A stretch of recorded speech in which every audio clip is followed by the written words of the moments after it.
Hi, it's Andy. Hi, it's Dave.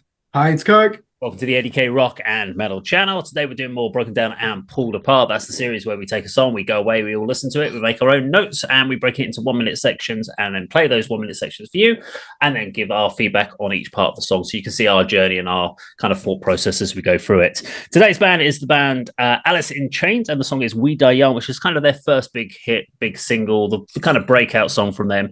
Alice in Chains have been around since like 1984. And they're a band that everyone pretty much knows the name, but maybe doesn't know much about them. You've kind of should have at least heard of that they were a band, may not even know what style they were. Now, We Die Young came off of a demo, was it the demo EP that they put out, and then obviously was in their first album, Facelift. We're going to play it for you now, the first minute, and then we'll give you our breakdown. This is the first minute for you at home.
Okay, normally I kick this one off, but I'm going to let Andy go in starting order today. So we're going to go on the ADK order. So, Andy, your thoughts on We Die Young, first minute?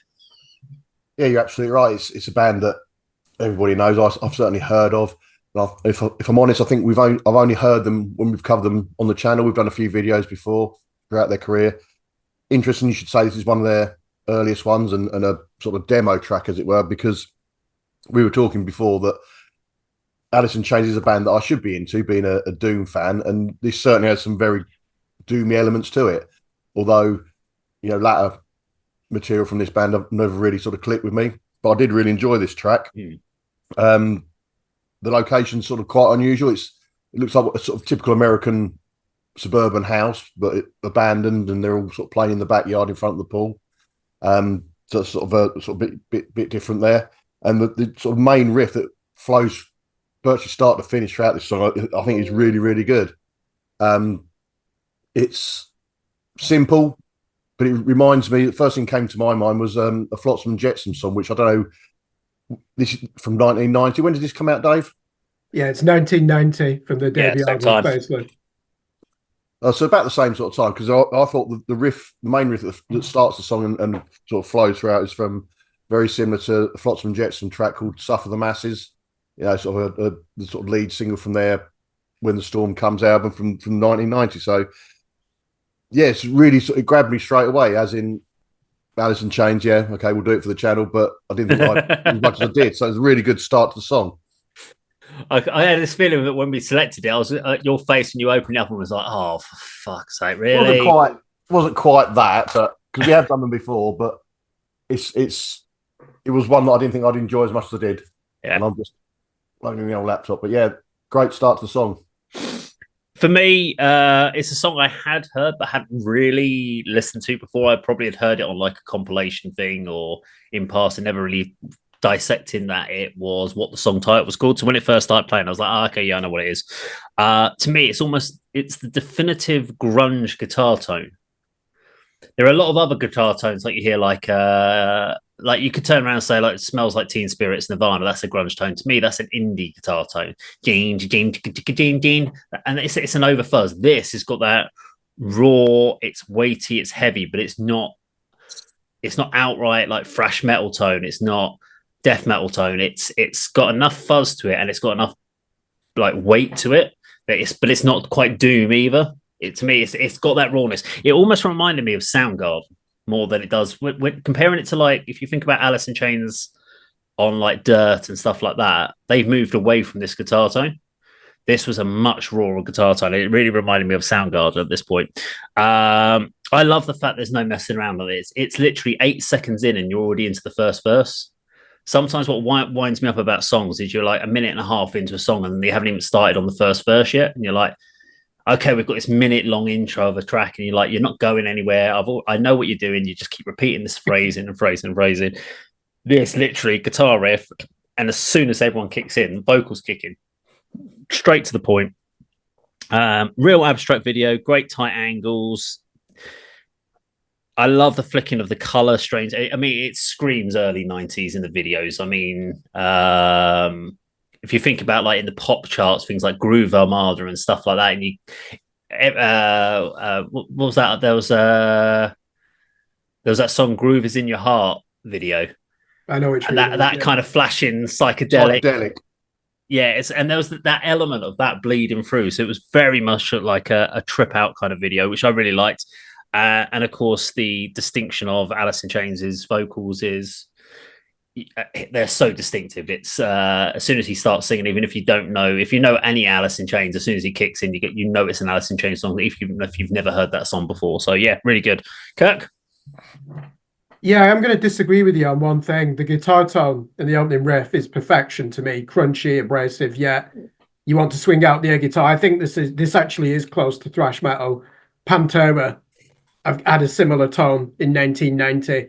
And what's unique here is this is a band, when they released this single, that are the fourth artist on the Thrash of the Titans tour with Megadeth, Slayer, and Anthrax, because Death Angel had to pull out.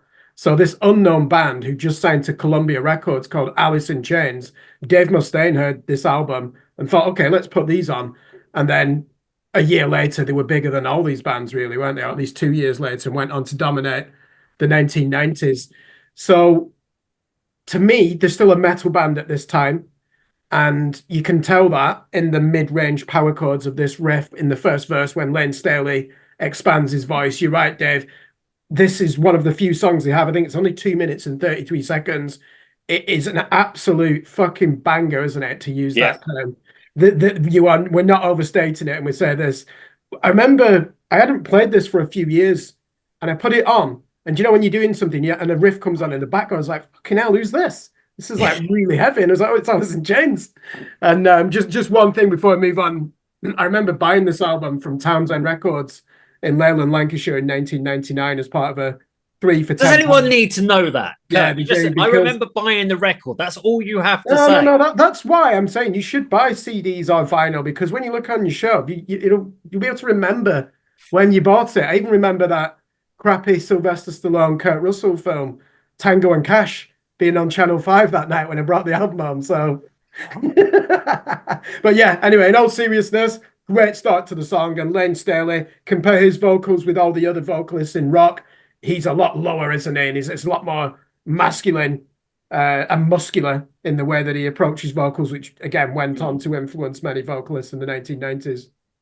Well, normally with these songs, we then go like minute 2, minute 3, minute 4. Well, we're just going to play you minute 1 to minute 2.33 because that's how long the song is. So we're going to play you the last part of the song, which is a minute and a half of it. So let's see for you at home. Take another hit and bury your brother.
Okay, Andy. Yeah, like you, I like the colorization that they use throughout the video and the various shots. There's quite disturbing ones where the people seem to be sort of trapped in the pool with a sheet and sort of fighting for their lives almost and possibly drowning. I'm not sure if that relates to the lyrics of the song, but the riff goes through, as I said at the beginning, and there's the occasional sort of lick over the top from the guitarist, which just adds a little bit more flavour to it. And then at minute 34, it goes into a full solo, which adds to the song, and I enjoyed. Towards the end, Lane Staley does a sort of slight variation in the vocals. I think it sort of goes a little bit of a higher register and then comes a little bit lower. But that sort of, you said it's a banger, Kirk. Yeah, it is a real song that grabs you. It's a simplistic riff, which there isn't much variation throughout. It's it's good enough to carry the song all the way through, and it's got that sort of 90s thrash vibe. Like I said, it reminded me of a Flotsam and Jetsam song.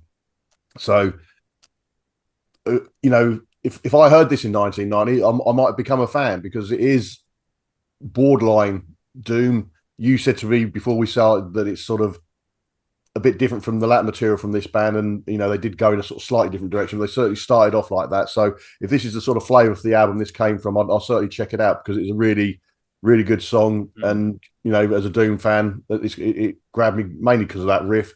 Vocals are great as well, and a memorable video. I think for me, listening to this was going through this last minute and a half of it. What struck up for me was obviously the vocals are so powerful with it, but it actually reminded me of sleaze rock at this point. When I once I got past that initial kind of thinking of the comparison to bands like Soundgarden's Guitar Tone, I was just listening to it and vibing, and then just trying to think of who else does this remind me of, and it reminds me of GNR off of Appetite for Destruction, that era. This is a sleaze rock. There's because what you've got here is this is a band that sounds hungry for getting onto the scene. This is before the band got strung out, before drugs had really taken hold, and they'd gone off down this completely different rabbit hole. But this is a band that was just raw, classic sleaze rock at this point. Some of those riffs, some of that tonology. The solo was almost a bluesy solo in it, which again ties back to that GNR sound, which I really liked. Visually, massively, it's a striking. I love the kind of superimposed visuals on the broken glass and stuff like that. I thought that was really cool. It's very much of the time you wouldn't really see that now. Very abstract. For me, great track, very simple, too short for me. But then with the amount of riffs, there's very little. It's just the same riff, just pretty much just minor changes to it. You don't feel like there's that classic verse chorus setup. It doesn't have that kind of vibe to it. It has almost it's building and it just goes to that we die young tagline and then just goes back off again. It doesn't have a big build up around that sort of tagline. Works great. And yeah, just an absolute banger of a track. Loved it. Kirk. Yeah, lyrically, this song is about the epidemic of drive-by shootings and gang violence in America, specifically Seattle, where they lived when, as we know, when they were writing this song. Because it always intrigued me, the title. I was like, oh, is that unusually morbid? It's not. It's actually a bit of social commentary. It was seen as an epidemic at the time, drug gangs and just the futility of life of being part of one of these gangs, like we see in London here in England, where regularly we're told that there's an epidemic of knife crime, and certainly in some of our major cities. So just interesting how they would come in on that. This is track number 1 on Facelift. Andy, you said where it shows people trapped in a pool under like a transparent blanket. That's actually the image of the band on the back of the CD. So it's a really great promo show. It shows them trying to rise their heads above water, and that's keeping them in. But yeah, I mean, Dave, you said that the vocals, it's Alice in Chains straight away. Ironically, this band now is known as like the pioneers of a dual harmony approach to heavy guitar music, which you don't hear really on Facelift. It starts to come in on Dirt, that classic 1992 album. But by the time we get to 1995 and the self-titled album, you're hearing more Jerry Cantrell, the guitar player and main songwriter, at the vocals even more than Lane Staley. And they're harmonizing. And that's what's influenced so many bands that you'll hear that have that term post-grunge. And nowadays, you know, when you listen, if you actually go back to 1990 and listen to this, you're right. There is a sleaze rock element because when you said that they formed in 1984, they were just a typical cock rock band. You know, their main influences were Def Leppard. Then when Guns N' Roses come along, they're influenced by that. And I think the big thing is when they hear Soundgarden, because they're living in Seattle.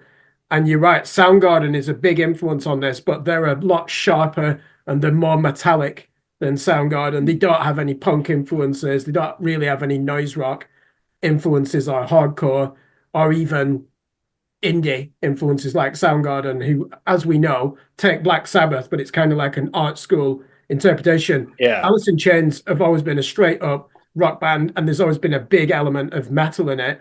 And Andy, after this album, they go in more of a grungy, like doom direction, which is even more influential than this sound. And then my final point I'll say here, unlike other Alice in Chains songs, this has actually got a high tempo. It's very rare you'll get an Alice in Chains song that's up tempo like this. And anyway, if you like this song, go and listen to this album. There's some anthems on it. There's a song called Love Hate Love. There's a song called It Ain't Like That, and then there's one called I Can't Remember. That's actually the title. I'm not saying I can't remember what it's called. It's called I Can't Remember, and it's got the best Lane Staley vocal performance in it in the entire catalog on that song, in my opinion. And yeah, 10 out of 10 for this track. I love it every time I put it on. It just gets you adrenaline going, doesn't it? It does indeed. Okay, there we go. Let us know what you think at home, though. That was Alice in Chains and We Die Young. Thank you very much for listening and watching today, and we'll see you in another video sometime very soon. Take care.